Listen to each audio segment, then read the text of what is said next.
Muy bien, queridos hermanos, ya estamos de retorno para continuar con nuestra programación. Estamos hablando acerca del futuro de los Estados Unidos. Por la mañana hemos comenzado con la primera parte y estamos viendo cómo va a ser el desarrollo de los eventos que se van a dar en medio de los eventos finales de este mundo. ¿Qué papel va a jugar esta gran nación? ¿Y qué tiene que ver eso con el cierre de la historia y la segunda venida de Jesús? Sin duda, lo que pase en esa nación, en los Estados Unidos, determinará la llegada de Jesús. ¿Por qué? Porque es ahí donde se darán los eventos finales, es decir, el cierre de todo, lo último que quedará. Todas las demás naciones en el mundo solo seguirán el ejemplo de los Estados Unidos en lo que haga. Es decir, que se va a llegar a un punto en el que esta nación va a lograr que el mundo entero pueda ver en ella como un reflector que les pueda indicar qué cosa es lo que se tiene que hacer. Ya hemos estudiado por la mañana cómo nació esta nación profetizada por la Biblia en Apocalipsis capítulo 13 y cómo ha ido subiendo a través del tiempo, convirtiéndose en una gran potencia, pero corriendo el riesgo de que vaya a caer en apostasía. Sería un gran peligro el que asomaría a esta gran nación, puesto que Satanás va a luchar por querer dominarla e introducir la apostasía y lograr una desgracia mundial. Sí, porque si eso es lo que pasa, habría una desgracia mundial. Vamos a ponernos de rodillas, vamos a orar para entender este tema.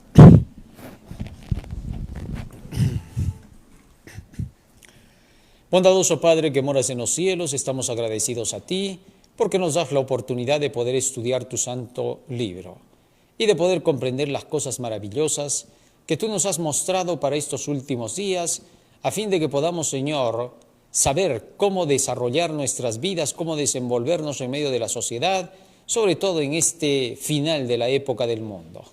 Te suplicamos que nos des sabiduría para poder entender tus mensajes. En el nombre de Jesús. Amén. Amén, Señor. Amén.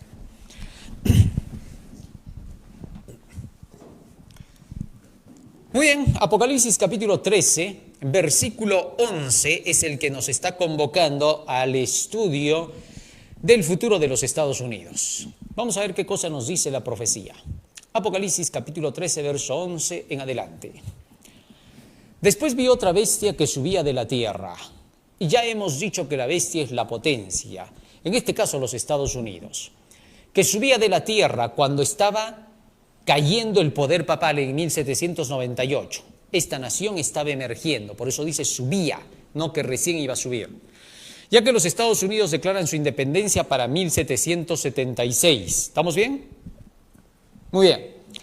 Entonces, para 1776, cuando la nación viene a existir, ya va subiendo para 1798 como una planta que sube de la tierra, hasta convertirse en una gran potencia mundial.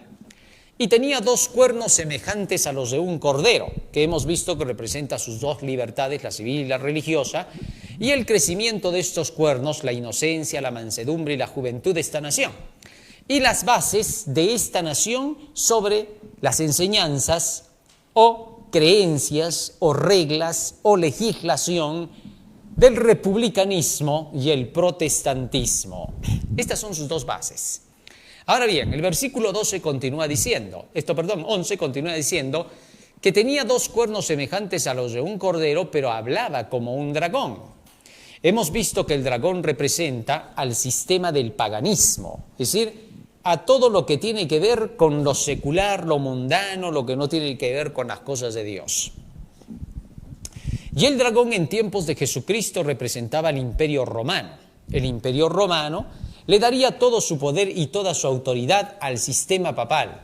Y el sistema papal sería copiado por los Estados Unidos de Norteamérica en un caso en el cual esta nación pudiera ceder a las demandas de un conjunto de iglesias que quisieran que su gobierno, es decir, los Estados Unidos, pudieran aplicar los principios y las ideas de estas religiones como normas a seguir por parte de la nación, es decir, por la fuerza, en un empuje secular. El peligro de que las iglesias influyan sobre el Estado para tener que hacer imponer sus creencias radica en que entonces la gente llegaría a cumplir deberes religiosos, pero no por convicción ni conversión, sino por imposición. De ahí que entonces Dios no quiere nunca que se unan la iglesia y el Estado, porque entonces se podrían aplicar creencias contrarias a la conciencia humana y que se tenga una religión o una creencia oficial impuesta por un grupo de personas que creen que es lo verdadero, creen que es lo correcto y que quieren que los demás hagan lo que ellos dicen. Eso no es servir a Dios. Dios quiere un servicio individual, voluntario, pero por convicción, por haberse convencido de la verdad y a través de la conversión, que significa someterse a lo que Dios dice y dejar de hacer lo que se estaba haciendo porque ahora se descubrió la luz. Ese tipo de servicio es el único que Dios acepta, ningún otro. Es decir, ni aunque se impusieran las cosas correctas dentro de una nación en cuestiones religiosas, Dios lo aceptaría jamás.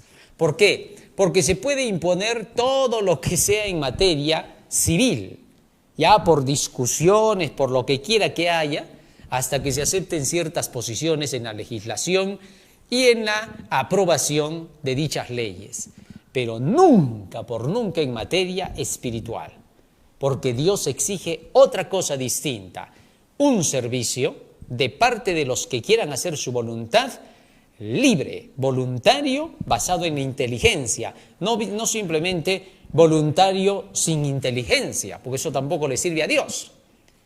Quiere que sea voluntario, pero con inteligencia, es decir, con el conocimiento de su palabra.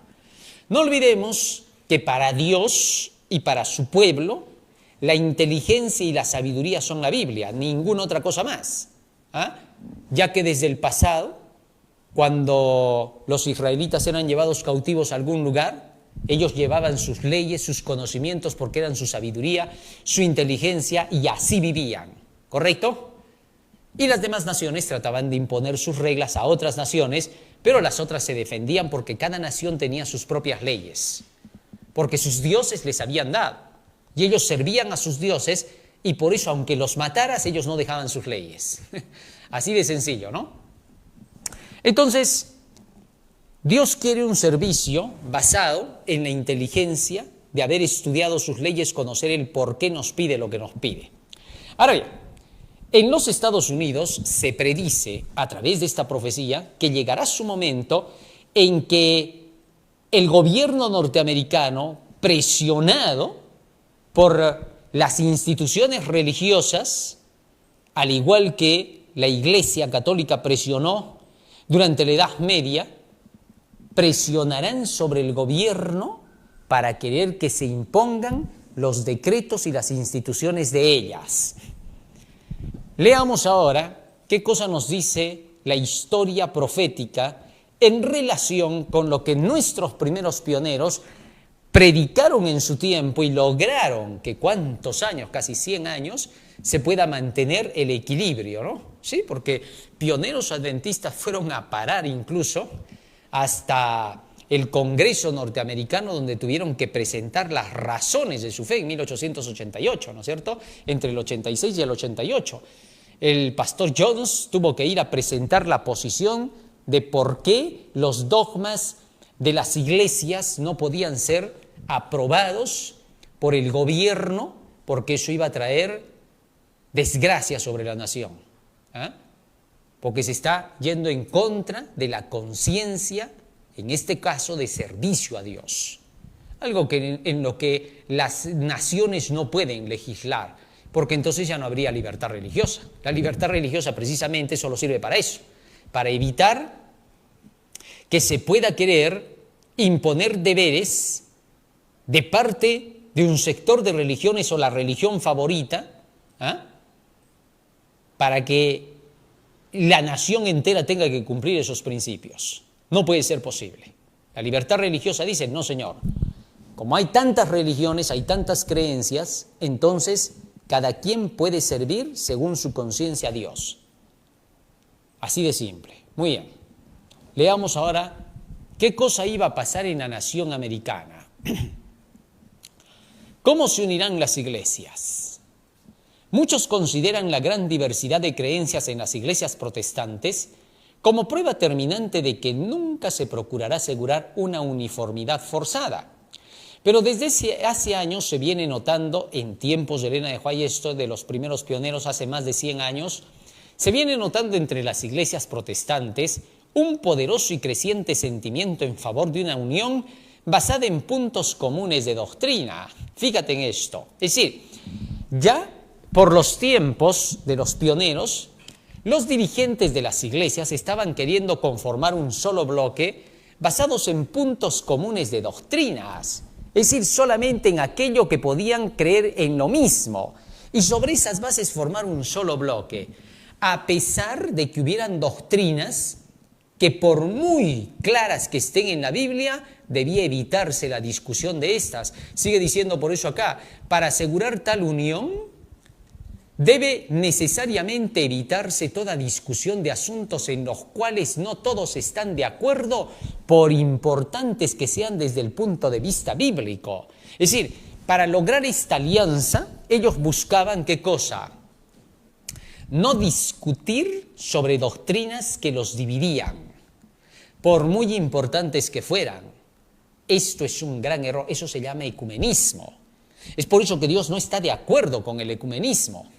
Ideas que vienen de los dioses romanos, de la diosa Oikumene, que buscaba la alianza de las creencias sin necesidad de dar importancia a las doctrinas por muy importantes que fueran, o cardinales, ¿correcto? Eso no puede aceptarse porque entonces se rebajarían las normas de la Biblia y se buscaría una unión humana. Eso se llama humanismo. Una religión sobre las bases simplemente de la razón humana, del criterio humano, de las decisiones o sentimientos humanos. Algo que no tiene ningún valor. Los seres humanos pueden unirse en una mentira y no por eso es una unidad buena, es una falsa unidad. Los ladrones se unen para robar, pero eso no es bueno. Así que entonces no podemos unirnos en puntos comunes de doctrina, aislando los puntos que pueden ser claves y medulares para la salvación de la humanidad, haciéndolos de lado. En 1948 el Concilio Mundial de Iglesias comenzó a formar precisamente un bloque como ese. El 80% de las iglesias de la época habían logrado aceptar esta alianza. Y este Concilio Mundial de Iglesias ahora influía para que en el Concilio Vaticano II en 1962 se pudiera aceptar una alianza ecuménica con los hermanos separados. Cuando esto se declaró por parte del Papa, hubo una tremenda revolución en la Iglesia Católica, ya que entonces varios dijeron, ¿por qué vamos a aceptar una alianza con los herejes? Ya que los católicos creían que los protestantes eran herejes. Esa era su idea, ¿no?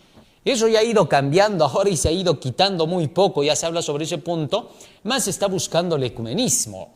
Ahora, cualquiera diría, pero está bien, pues entonces ya no les llaman herejes, pero ahora todos se han vuelto herejes. Eso es lo malo. ¿Por qué? Porque dejaron la doctrina. O sea, no se curó, por así decir, la herejía, sino que todos se volvieron herejes. Esto fue sorprendente porque todos dejaron la verdad. Así de sencillo, ¿no? Entonces el ecumenismo lo que hace es abandonar por completo la verdad, dejar de lado el Evangelio de Cristo. Ahora, así es como comenzó el movimiento ecuménico para poder llevar a la unidad de las iglesias. Y lamentablemente esto prosperó. Pero se fueron formando dos facciones en las iglesias protestantes, ¿no? Una facción que defendía las Santas Escrituras, a los cuales les llamaron los conservadores, y otra facción que se llamaron los liberales, aquellos que creen que no se necesita de tener que depender de las doctrinas de la Biblia, sino basta con que nos unamos en amor.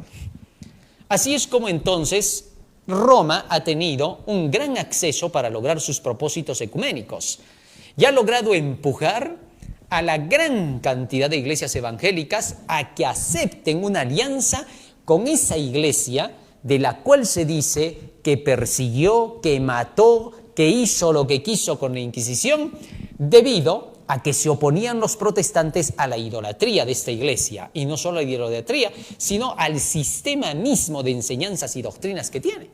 Y que ahora los protestantes alegremente han aceptado esa alianza con Roma.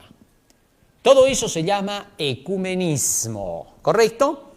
Ahora, las ideas que tienen los ecumenistas son ideas que no están basadas en las enseñanzas de los santos hombres de Dios de la antigüedad.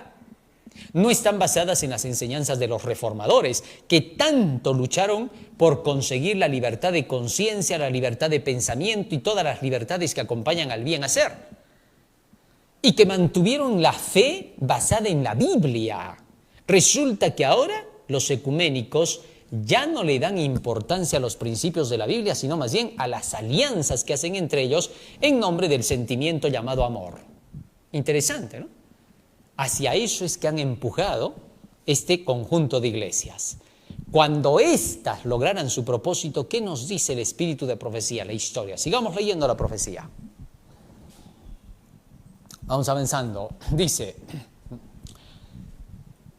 vamos avanzando. ¿Cómo se forma la imagen de la bestia? Cuando las iglesias principales de los Estados Unidos, uniéndose en puntos comunes de doctrina, influyan sobre el Estado para que imponga los decretos y las instituciones de ella, entonces la América protestante habrá formado una imagen de la jerarquía romana. Aquí es donde entonces Estados Unidos correría peligro. El haber tolerado que puede existir esta alianza de iglesias, una alianza basada en teologías como la teología de la liberación, como el protestantismo de izquierda, con ideas donde solamente se busca el ecumenismo al estilo de la nueva era, correría peligro la nación. ¿Por qué? Porque entonces los religiosos no serían gente temerosa de Dios. Hablarían de Dios y de Jesucristo, pero no en el temor de Dios, es decir, no en los mandamientos de Dios. Proverbios capítulo 2, versículo 5 nos dice claramente, 1 y 5, para que podamos entender. Proverbios capítulo 2, versículo 1 y 5. Mira, fíjate lo que dice acá. Hijo mío, si recibieres mis palabras y mis mandamientos guardares dentro de ti. Verso 5. Entonces entenderás el temor de Jehová y hallarás el conocimiento de Dios. Es decir, cuando tú te llenas de los mandamientos de Dios, de toda su palabra, entonces entiendes el temor de Dios. Porque el temor de Dios no es un mero sentimiento. El temor de Dios es algo que se obtiene por las advertencias de la palabra de Dios, porque cuando vamos leyendo la Biblia nos vamos dando cuenta de que las advertencias de Dios contra el mal están constantemente en esas enseñanzas, y esas enseñanzas ponen el temor de Dios en nosotros para que temamos aproximarnos al mal. Proverbios capítulo 16, versículo 6, fíjate lo que dice para que podamos entender con claridad lo que estoy diciendo. Proverbios capítulo 16, versículo 6. Proverbios 16, 6. Fíjate lo que dice. Con misericordia y verdad se corrige el pecado, y con el temor de Jehová los hombres se apartan del mal. Es decir, el temor de Dios nos aleja del mal. A través del estudio de la Biblia llegamos a comprender ese temor. Pero cuando los religiosos no estudian la Biblia, sino que solamente se unen en acciones buenas, en compartires, en confraternidad, esa unión está basada en la arena, porque solamente es una unión de sentimientos humanos. Y los sentimientos humanos son malos por naturaleza desde que el pecado entró. Es decir, no se puede confiar en el sentimiento humano por más sincero que sea. La sinceridad no es el camino al cielo. Muchos sinceramente se perderán para siempre. ¿Por qué? Porque si tienes dos caminos, uno que lleva a la justicia y otro que lleva al pecado, por más de que tú vayas por el camino del pecado con sinceridad, nunca llegarás a la justicia. Es imposible. De manera que entonces la sinceridad no es prueba de ser un cristiano. Entonces, ¿qué cosa es la prueba? Escúchamelo bien, cuando el cristiano esté en la verdad y ahora sí junta la sinceridad a esa verdad, recién podemos decir que es un cristiano. Entonces, una sinceridad que no esté basada en la verdad puede estar basada en cualquier error, pero la sinceridad cuando se ata con la verdad recién vale. Antes de eso no sirve para nada.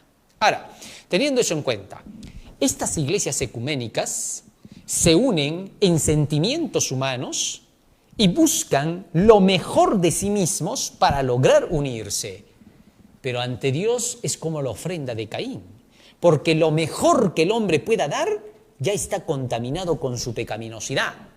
Entonces, Dios no quiere que tú le des lo mejor de ti. Dios quiere que le des tu mente para que Él te diga qué cosa es lo que se tiene que hacer. Dame, hijo mío, tu corazón, dice el Señor. Es decir, dame tu mente para que yo pueda poner mis ideas en ella y tú puedas ser conducido por ellas. Muy bien. Teniendo eso en cuenta, esta alianza de religiones que se unen en puntos comunes de doctrina y que son las principales religiones de los Estados Unidos, vinieron haciendo eso en estos últimos años. En 1994 se reunieron católicos y protestantes. La coalición católica, dirigida por Charles Colson, y la coalición protestante, dirigida por, en ese tiempo todavía, por, bueno, ahorita se me fue el nombre, ahorita me voy a acordar. Estas dos coaliciones firmaron un acuerdo que se llamó Evangélicos y Católicos Unidos para el Tercer Milenio. Pat Robertson estuvo entonces en esa ocasión como presidente de la coalición evangélica o protestante. Ahora bien, para el año 2000 estaban reuniéndose ya en Asís. Entre el año 2006 al 2012 se estaban reuniendo con Benedicto XVI para poder firmar acuerdos ecuménicos en puntos comunes de doctrina. Esto fue lo más sorprendente, tal y conforme lo decía la profecía. Se unirán en puntos comunes de doctrina. Entonces aceptan los puntos comunes con los cuales van a influir sobre el gobierno, para que el gobierno pueda aplicar el conjunto de leyes o reglas que ellos hayan establecido para que el gobierno las haga cumplir. Si eso pasa, ya tenemos el ejemplo de lo que sucedió en la pandemia, ¿no?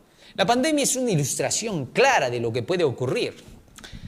Cuando todas las naciones aceptaron protocolos de una Organización Mundial de la Salud derrumbada y equivocada, todos comenzaron a aplicar las reglas. Por más de que estuviesen erradas y equivocadas, se aplicaron de forma férrea, draconiana, hasta el punto que toda la humanidad se vio obligada, presionada, a tener que cumplir con deberes que no necesariamente iban de acuerdo con las reglas de las constituciones, ni tampoco con las leyes correctas de derechos humanos.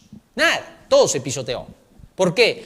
Supuestamente porque había un gran peligro.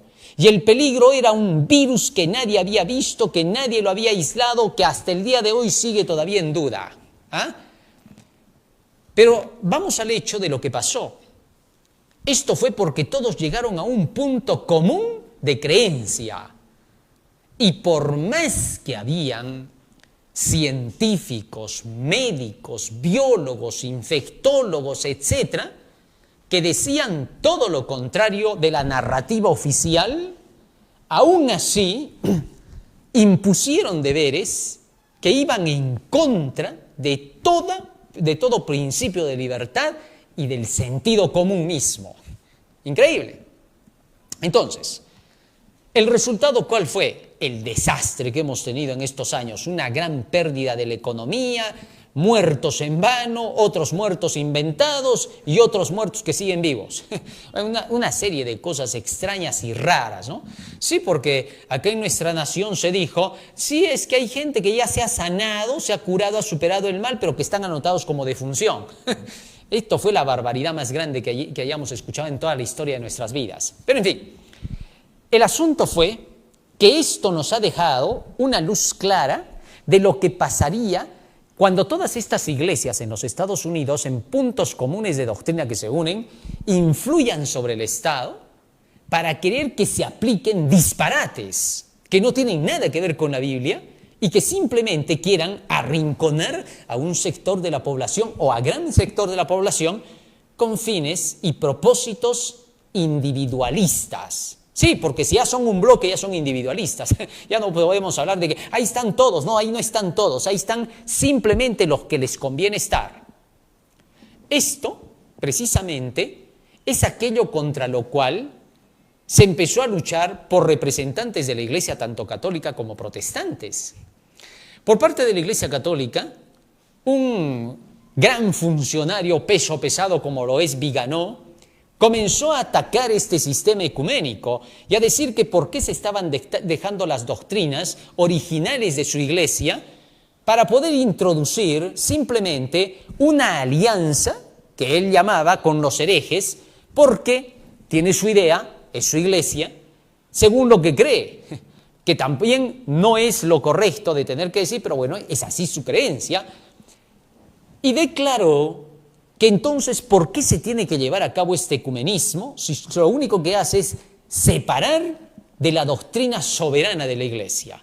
Y atacó a todo el sínodo de esa iglesia, ¿no? Y le llama la iglesia sinodal porque sus dirigentes están queriendo empujar hacia propósitos individuales, ¿no?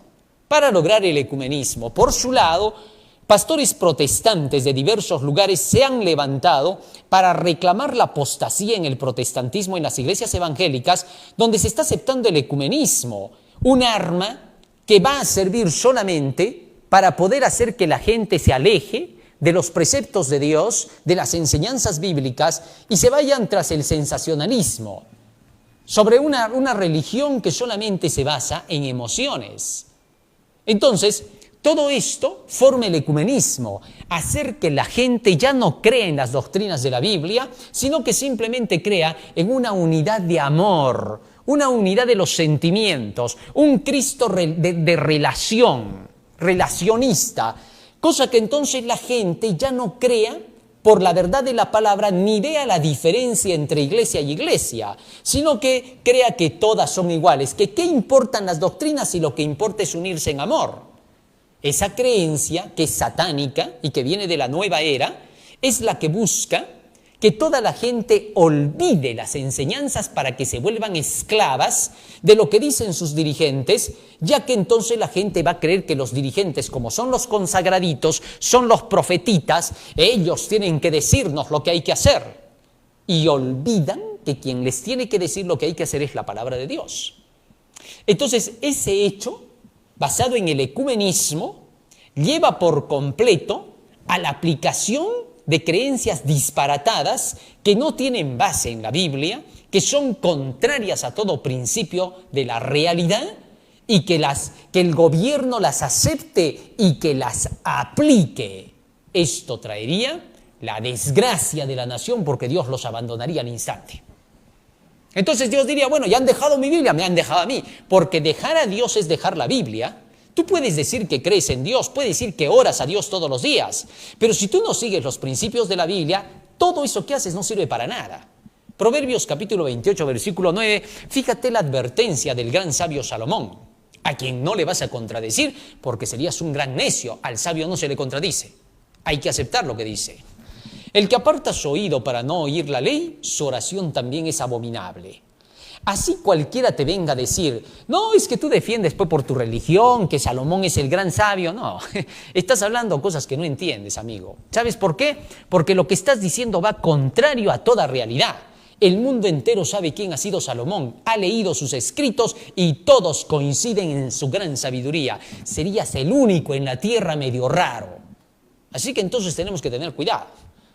El sabio está diciendo, el que aparta su oído para no oír la ley, hasta su misma oración es una abominación.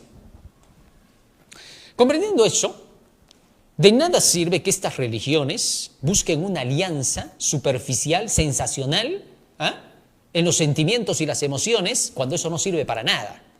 Los sentimientos y las emociones, aplícalas para ti, vívelas para ti, no hay problema. Pero nunca por nunca hacia los demás. Para los demás se tienen que aplicar los principios, respetando siempre a los demás, ¿correcto? Y eso es lo que pierden las iglesias ecuménicas. Entonces se vuelven caprichosas e engreídas y quieren que se haga lo que ellas dicen, y si no te echan maldiciones. Así de sencillo. O sea, cuando tú no crees en sus sentimientos y emociones, dicen que has pecado contra el Espíritu, porque el Espíritu se siente, que te empuja, que te guía. Ese es el espíritu del diablo, porque ese no está en la Biblia. Así no te enseña. El Espíritu Santo te guía por la verdad. Él os guiará a toda verdad, dijo Cristo. Así que tenemos que tener cuidado. Muy bien. Ahora, esos ideales llegarían a conformar la alianza de estas religiones. Ya no serían los principios de la Biblia. En toda cosa que se hace, no seguimos lo que sentimos o nos parece. No creemos en intuiciones del plan B.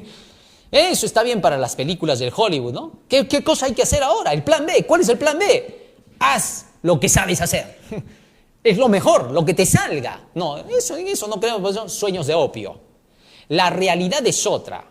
¿Cuál es la realidad? La realidad son los principios.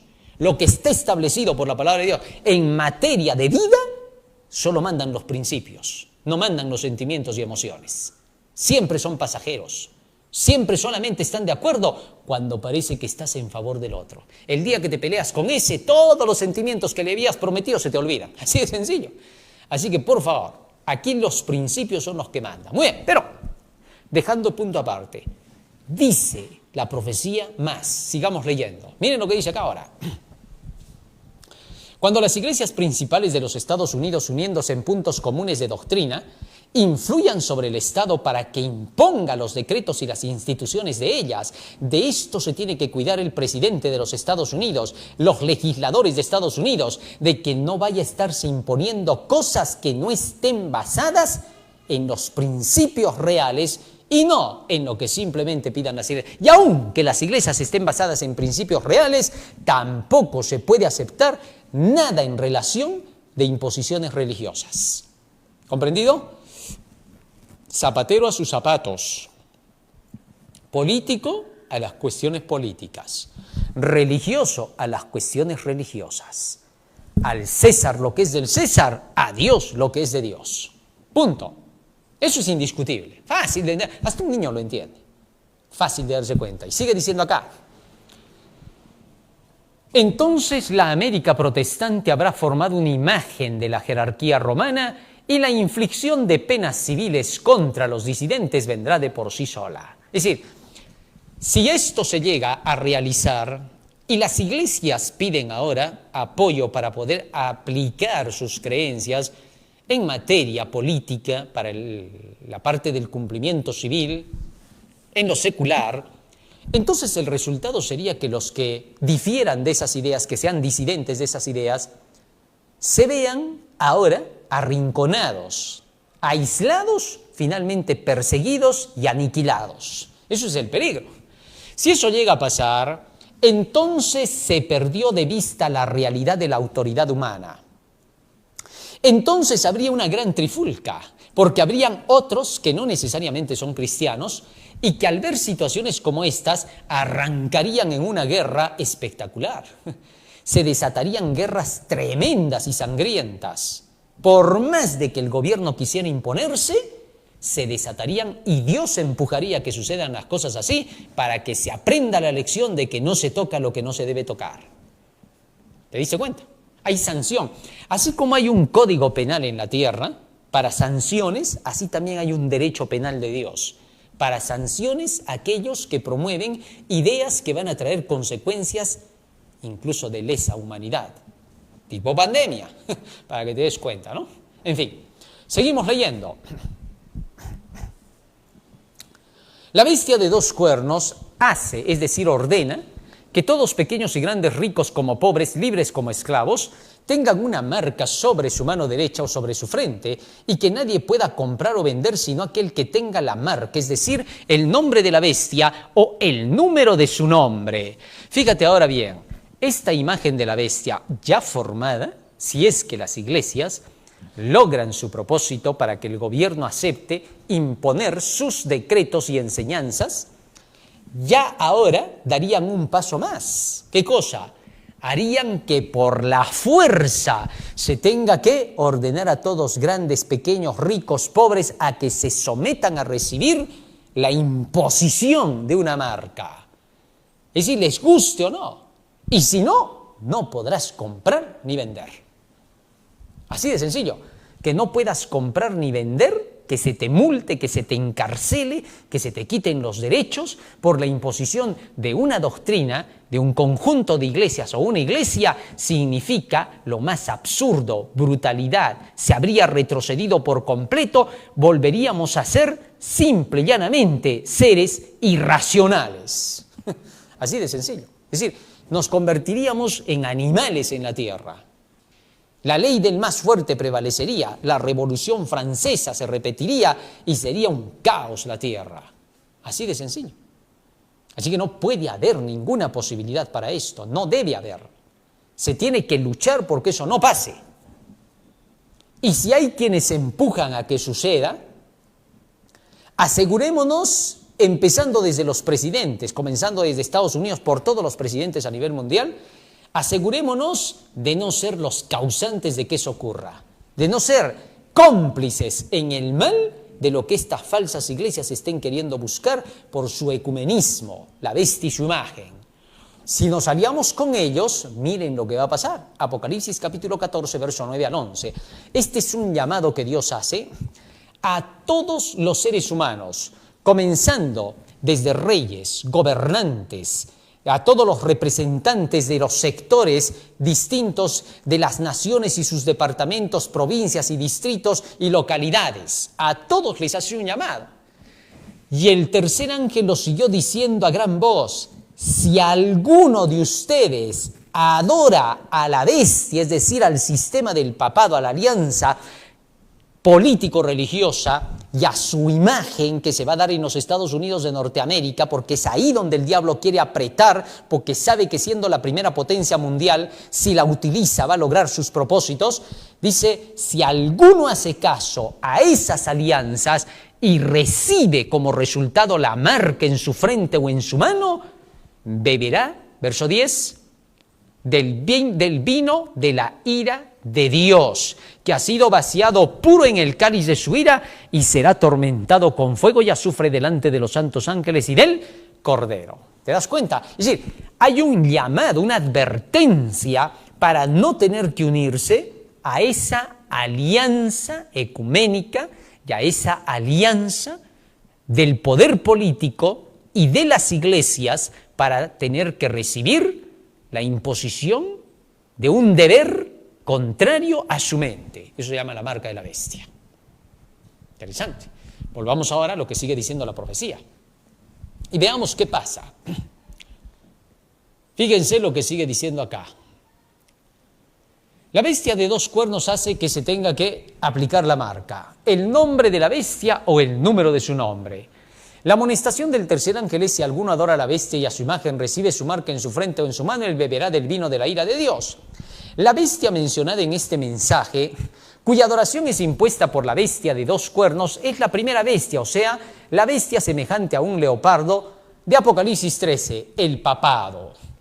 ¿Qué es la imagen de la bestia ahora? La imagen de la bestia, y ahora lo vamos a leer porque esto ya lo expliqué, representa la forma de protestantismo apóstata que se desarrollará cuando las iglesias protestantes busquen la ayuda del poder civil para la imposición de sus dogmas. Queda aún por definir lo que es la marca de la bestia. Ahora entramos en el último detalle. ¿Qué es la marca? ¿Cómo llega a existir esta marca para nuestros días? Vamos a ver. El rasgo más característico de la bestia y por consiguiente de su imagen es la violación de los mandamientos de Dios. Eso es lo que se nota en estos dos poderes, ¿no es cierto? ¿Por qué? Porque se ve que contrario a los que adoran a la bestia y a su imagen, Apocalipsis 14:12 sigue diciendo, después de hablar de la bestia y su imagen, dice el verso 12, aquí está la paciencia de los santos, los que guardan los mandamientos de Dios y la fe de Jesús. Es decir, el grupo de fieles son los que guardan los mandamientos. El grupo que se une con la bestia y su imagen son los que violan los mandamientos de Dios. Así que entonces la diferencia es clarísima, no necesita discusión. Seguimos leyendo. El rasgo más característico de la bestia y por consiguiente de su imagen es la violación de los mandamientos de Dios. Solo adulterando la ley de Dios podía el papado elevarse sobre Dios. Y quien quiera que guardase a sabiendas la ley así adulterada, daría honor supremo al poder que introdujo el cambio. Tal acto de obediencia a las leyes papales sería señal de sumisión al Papa en lugar de sumisión a Dios. El papado intentó alterar la ley de Dios. El segundo mandamiento que prohíbe el culto de las imágenes ha sido borrado de la ley. Y el cuarto mandamiento ha sido adulterado de manera que autorice la observancia del primer día en lugar del séptimo día como día de reposo. Ya que en la Biblia el séptimo día es llamado el Shabbat, ¿eh? Es el reposo. Nunca se le llamó al primer día el Shabbat, nunca. No se le dio ese nombre de reposo. Ni aun cuando habían otros feriados que caían en otro día en el pasado se les llamaba el Shabbat. Así que tenemos que tener cuidado. De manera que entonces Shabbat solo se aplicó al séptimo día de la semana, al sábado. Así de simple. Tal es así que jamás podríamos llamarle al domingo Shabbat. El querer decir que ahora el Shabbat es el domingo es una aberración teológica y es una contradicción bíblica. No existe. Muy bien, pero sigamos leyendo. Entonces el papado cambió el cuarto mandamiento y quitó el séptimo día como día de reposo. Pero los papistas aducen para justificar la supresión del segundo mandamiento de la idolatría que este es inútil, puesto que ya esté incluido en el primero y que ellos dan la ley tal cual Dios tenía propuesto que fuese entendida. En fin, este no puede ser entonces el cambio predicho por el profeta. Se trata de un cambio intencional y deliberado. Pensará en mudar los tiempos y la ley, dice Daniel 7:25. El cambio introducido en el cuarto mandamiento cumple exactamente la profecía. O sea, el ataque a la ley por parte de este poder solo se refiere al cuarto mandamiento de la ley de Dios, al sábado. Así, esto es deliberado. Se trata de un cambio intencional y deliberado, pensará en mudar los tiempos y la ley. El cambio introducido en el cuarto mandamiento cumple exactamente la profecía. La única autoridad que se invoca para dicho cambio es la de la Iglesia. Aquí el poder papal se ensalza abiertamente sobre Dios. Es decir, la Iglesia Católica dice que la razón por la cual cambió el sábado por el domingo es simple y llanamente por su propia autoridad. Es decir, no fue la autoridad de Dios porque no hay nada en la Biblia que autorice eso. ¿Ah? Ahora, ¿qué pasa? Seguimos leyendo. Las primeras pretensiones arrogantes del papado fueron hechas en favor del domingo. Todo comenzó por ahí. Antes de eso el papado no había hecho ninguna cosa grave, pretenciosa como esta. Esta era la primera que estaba haciendo y que era grave. Y la primera vez que recurrió al poder del Estado fue para imponer la observancia del domingo como día del Señor. ¿Ah? Constantino empujó a esto, ya explicamos por la mañana, ¿no? Ideas de Aureliano, que él era adorador del dios Sol Invictus, y que la siguió, y por esa razón él dijo que ese era el día del Señor y punto. Era el sol máximo, el dios máximo, el Invictus, y que había que seguir lo que decía, el invencible, ¿no? En fin. Pero la Biblia señala el séptimo día y no el primero como día del Señor. Cristo dijo, el Hijo del Hombre es Señor aún del sábado. Muy bien, seguimos avanzando un poco más. Vamos avanzando. Protestantes reconocen el cambio al domingo. Esto es interesante, ¿no? Es un hecho generalmente admitido por los protestantes que las Sagradas Escrituras no autorizan en ninguna parte el cambio del día de reposo. Esto se confirma en publicaciones de la Sociedad Americana de Tratados y la Unión Americana de Escuelas Dominicales, Una de estas obras reconoce que el Nuevo Testamento no dice absolutamente nada en cuanto a un mandamiento explícito en favor del día de reposo o a reglas definidas relativas a su observancia. De manera que entonces las mismas iglesias protestantes reconocen que no hay ninguna autoridad en el Nuevo Testamento para un cambio del día de reposo. Nada se dice, todo sigue igual. La gente se siguió reuniendo en el mismo Shabbat de siempre. Eso es lo que se presenta. Los apóstoles, cuando iban a predicar, llegaban a las sinagogas judías donde se guardaba el día del Shabbat, el sábado, no el domingo, no el primer día de la semana. Y ya hemos explicado también a qué cosa se está refiriendo Hechos capítulo 20, verso 7, cuando dice que se reunieron el primer día de la semana para partir el pan. Los judíos, porque estaban en una sinagoga judía, se reunían los sábados hasta la puesta del sol, y después de la puesta del sol ya era el primer día de la semana, pasada las 6 de la tarde. Y ya era el día del primero de la semana. Entonces, cuando terminó el sábado, ellos continuaron con el apóstol Pablo hasta la medianoche. La medianoche del primer día de la semana, del domingo, viene a ser el sábado después de la puesta del sol para los judíos. Y en el contexto bíblico que se está hablando precisamente de esa creencia, donde ellos guardaban el Shabbat hasta la puesta del sol. De manera que entonces, aquí el texto bíblico, cuando dice que se reunieron el primer día de la semana, fue el mismo sábado cuando terminó la puesta del sol y se extendieron hasta la medianoche. Así que eso no tiene nada que ver con guardar el domingo. No hay nada que apoye eso. De ahí que los protestantes lo reconocen, como acabamos de leer. Muy bien, pero eso no es todo. Otra obra dice de ellos: hasta la época de la muerte de Cristo ningún cambio se había hecho en cuanto al día.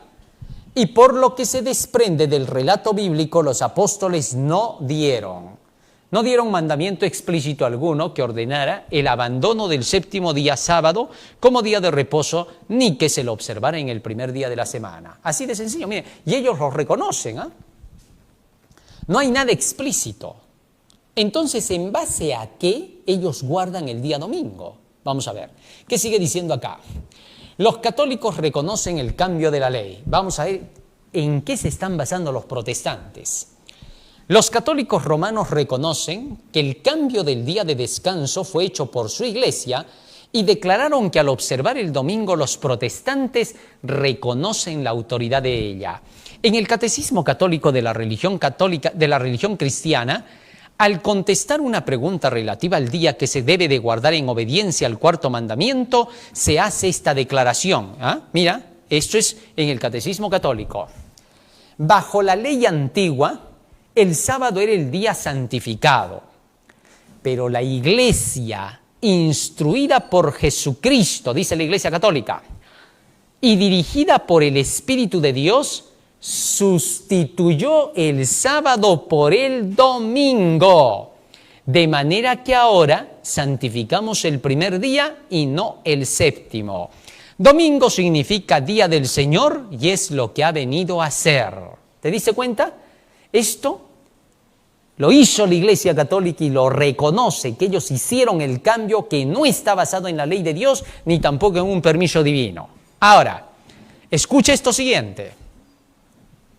Como signo de la autoridad de la Iglesia Católica, los escritores católicos citan el acto mismo de cambiar el sábado al domingo, cambio en que los protestantes consienten, porque al guardar estrictamente el domingo, ellos reconocen el poder de la Iglesia para ordenar fiestas y para imponerlas so pena de incurrir en pecado. Miren lo que están diciendo acá los católicos. Ellos están diciendo: como la Iglesia es la que ha cambiado, la Iglesia Católica, el sábado por el domingo, cuando los protestantes guardan el domingo, están haciendo un reconocimiento de que la Iglesia Católica tiene la autoridad para cambiar las leyes de Dios y que por lo tanto, al hacer ese reconocimiento, están sometiéndose sumisamente a la autoridad de la Iglesia. Sorprendente. Eso es lo que dice la Iglesia Católica, en base a la idea de los protestantes de guardar el día domingo y de no aceptar el sábado. Tal es así que incluso ellos siguen diciendo, los únicos que podrían estar en lo correcto serían los adventistas del séptimo día, porque ellos siguen guardando el sábado establecido desde la ley antigua. Pero ahora, no queda ahí, sigamos leyendo. Sobre esas bases, miren ahora, ¿qué cosa viene? Vamos leyendo. Roma se alegra de los protestantes. ¿Por qué? Mira por qué. La Iglesia romana no ha renunciado a sus pretensiones a la supremacía. Y cuando el mundo y las iglesias protestantes aceptan un día de descanso creado por ella, que es el domingo, mientras rechazan el día de descanso de la Biblia, acatan en la práctica las tales pretensiones, es decir, están aceptando lo que dice Roma. Pueden apelar a la autoridad de la tradición y de los padres para apoyar el cambio. Esto es lo peligroso. Las iglesias protestantes comienzan a defender el domingo, pero ya no basados en la Biblia, sino que dice acá, comienzan a apoyarse en el cambio basado en la tradición de los padres. ¿Qué significa eso? Resulta que los protestantes, increíblemente, para defender el domingo, apelan a la tradición que la misma Iglesia Católica inventó y a la creencia de que los padres hicieron el cambio, como el caso de Ignacio de Antioquía, como el caso de Justino Mártir. Dice, ahí está, ellos decían que el cambio del sábado al día del sol tenía que ser aceptado. Pero cuando hacen eso, violan algo que es básico en el protestantismo. ¿Qué? Sigamos leyendo, miren lo que dice acá. Pueden apelar a la autoridad de la tradición y de los padres para apoyar el cambio, pero al hacerlo pasan por alto el principio mismo que los separa de Roma, es a saber que la Biblia y la Biblia sola es la religión de los protestantes, obvio.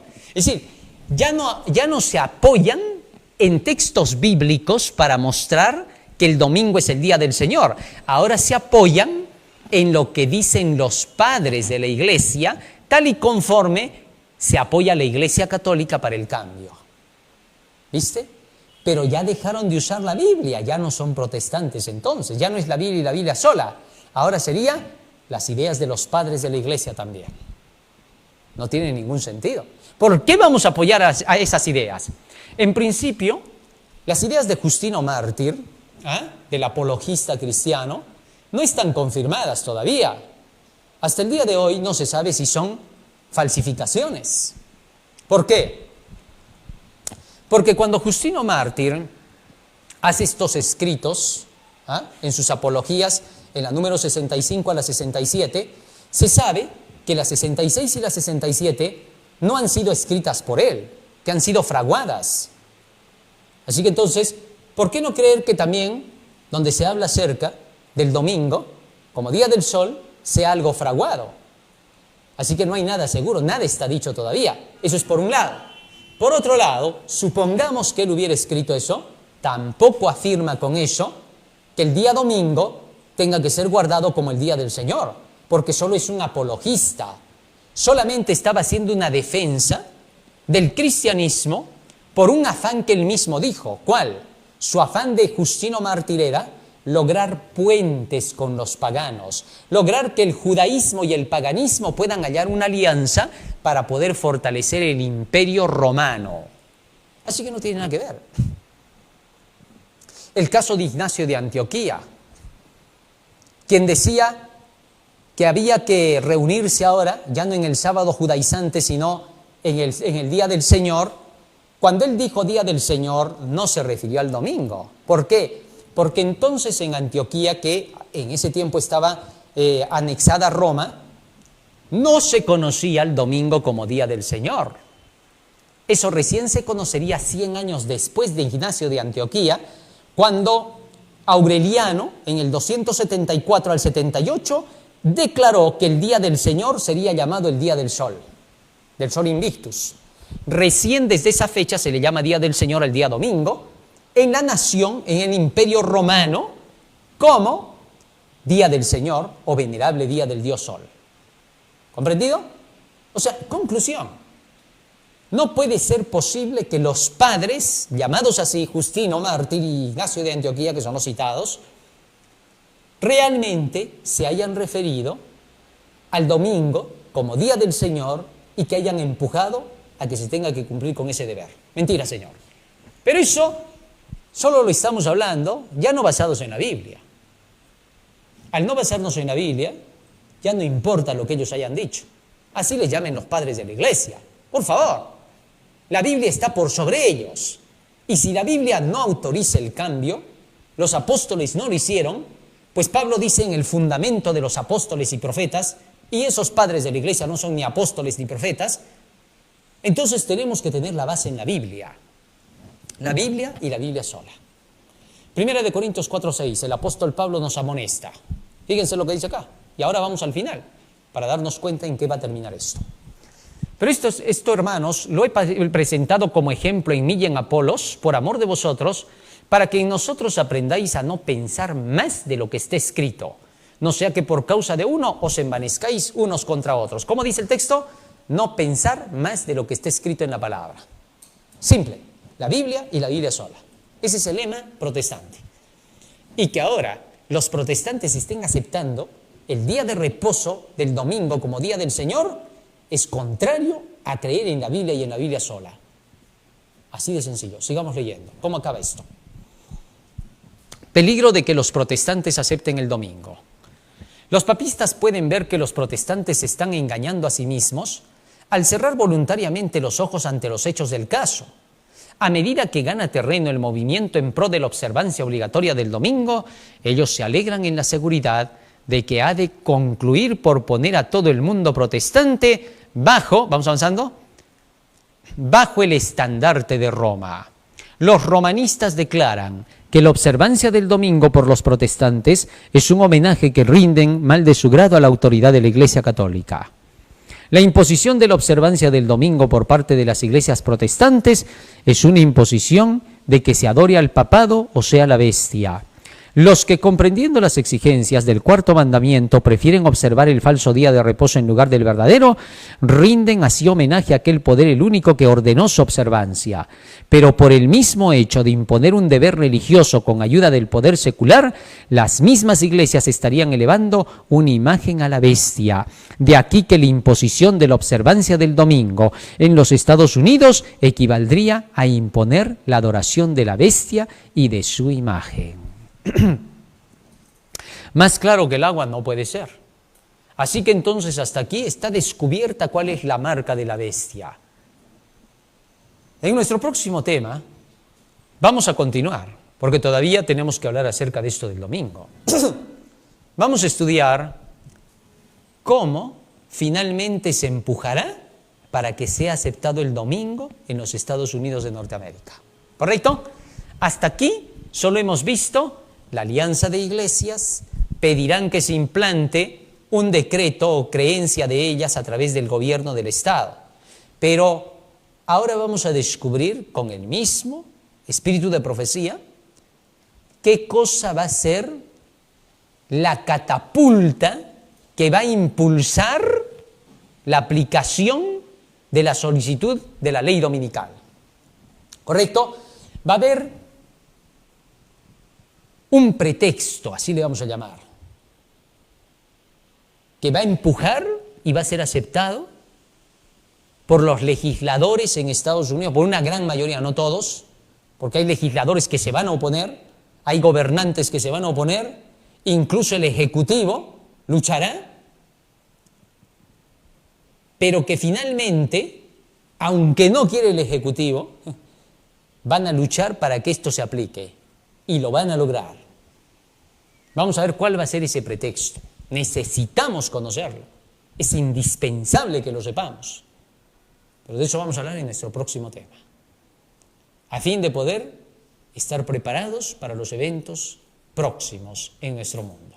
¿Y qué tenemos que hacer frente a ellos? Vamos a pedirle a Jesús que Él nos ayude para que, habiendo comprendido estas cosas, podamos como pueblo de Dios buscar a Dios en oración, ¿no? Porque es el tiempo en que debemos aproximarnos a Dios No solamente porque tenemos que abandonar nuestros pecados, porque se viene ya el fin y todo eso, ¿no? Es verdad que se tiene que estar en santidad delante del Señor, pero aprendemos estas cosas con el propósito de ponernos de parte de Dios entendiendo el porqué. Y entonces todo lo que se llama pecado quedará de lado. Porque gracias al conocimiento profético sabremos cómo se cumple y se guarda la ley de Dios, los 10 mandamientos. Y así estaremos listos para el momento en que se implante esa marca de la bestia. Vamos a ponernos de rodillas y vamos a pedir a Jesús que nos ayude a comprender estas cosas, a guardarlas en nuestra mente y corazón. Y no te olvides que el próximo tema es descubrir qué llevará a la imposición de la ley dominical. Vamos a ponernos de rodillas para orar.